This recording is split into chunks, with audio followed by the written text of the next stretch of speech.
This is a lecture from Open Tuition. To benefit from the lecture, you should download the free lecture notes from opentuition.com.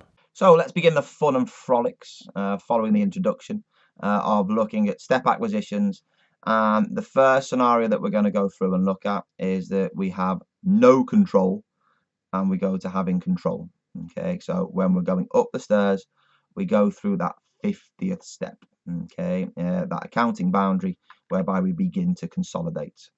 Key bit is when we have no control, it doesn't necessarily mean that we have 20% and just have an investment. It could mean that we own between 20 and 50% and we have an associate and we have previously been accounting for it under influence, okay, equity accounting.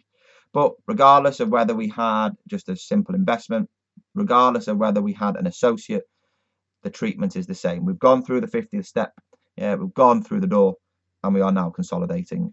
Okay, so what you've got there, the key bit to understand is that the way in which the accounting standards look at it is they say, well, look, you had your previous ownership percentage. So what we're going to go through and do there is we're going to assume that that has been disposed of. Okay, so it has gone. Okay, so it takes us, if you like, right the way back down to zero. Okay, but then what happens is that you then re-recognize that investment back up to its fair value. Okay, so you go through there and, if you like, revalue your previous investment up to its fair value to get it up to its most up-to-date value. So if we own 40%, we're going to go through there and say, well, look, we've disposed of that 40% at its old cost. We now re-recognize the 40% at its fair value. So you will have a gain on that old investment. And then what you have now is you look at the extra investment that you have made in order to take it from, say, 40% up to, say, 70%. Okay, and that's then when you begin to start thinking about calculating your goodwill. Okay, so there's two things to think about. The original investment we assume is disposed of and then re-recognized to fair value.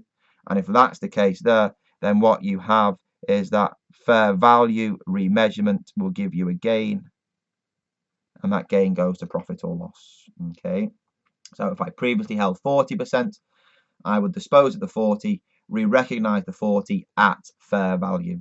Okay, that gives me a gain to profit or loss. Essentially, if you're looking at the statement of financial position, that gain to profit or loss essentially is going to go into working five. Okay, part of your group retained earnings. And then what you go through and do is, with the extra investment that you have made, so maybe I bought 30% more, so you had 40, you've now got 30 more, which gives you 70. You then go through there and calculate the goodwill. Okay, you do just need to be very careful, however, when you are calculating the goodwill, because there is one additional aspect that you need to consider. Okay, remember, when you're looking at the goodwill, you need to look at the entire subsidiary, don't we?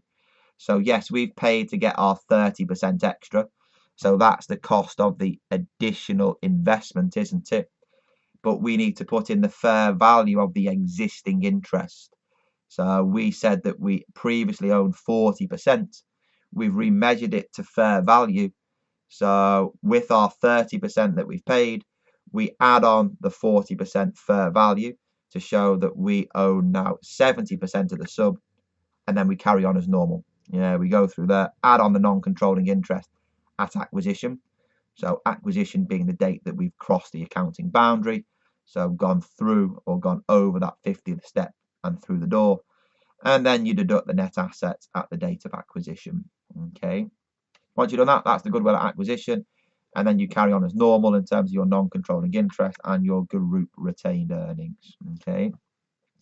Excellent. So let's go through that and have a look at an example. Okay.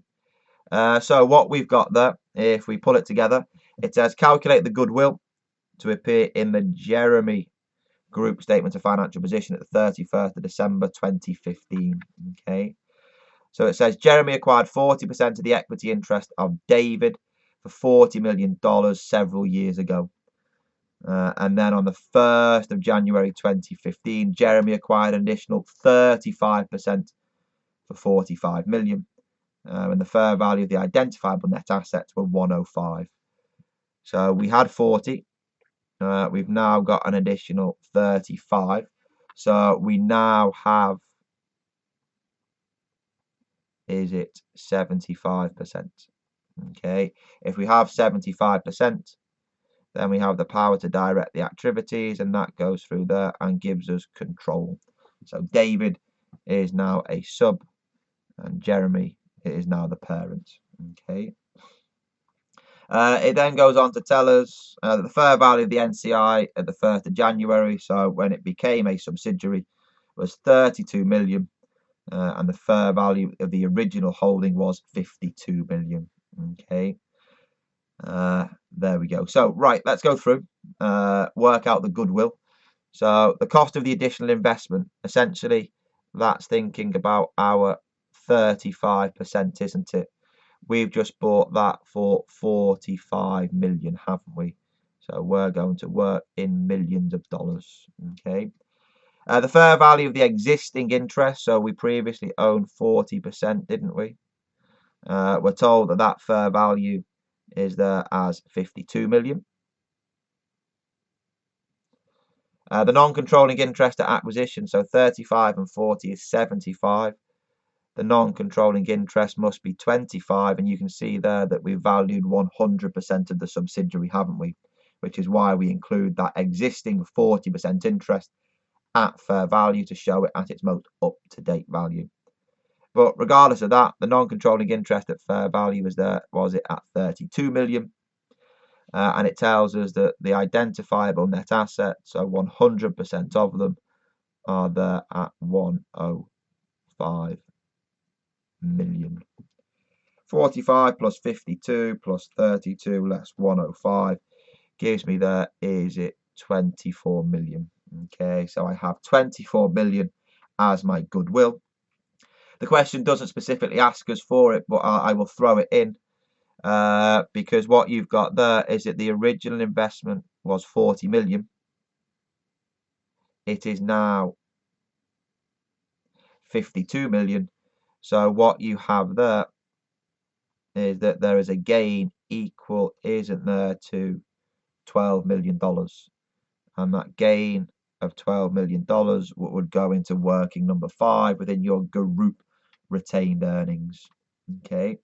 I've kept it simple. I've made the assumption that the 40% ownership didn't give us any influence. And we shall worry about that, whereby the old investment, if you like, was an investment in an associate, whereby you take your cost plus your share of post-acquisition profits, and then that gets revalued up to fair value. Okay, I'm not too worried about that at this point in time. We're just demonstrating how it works with regards to the goodwill and how to calculate the gain. The gain takes the updated fair value compared to the previous value of the investment. Okay, there we go.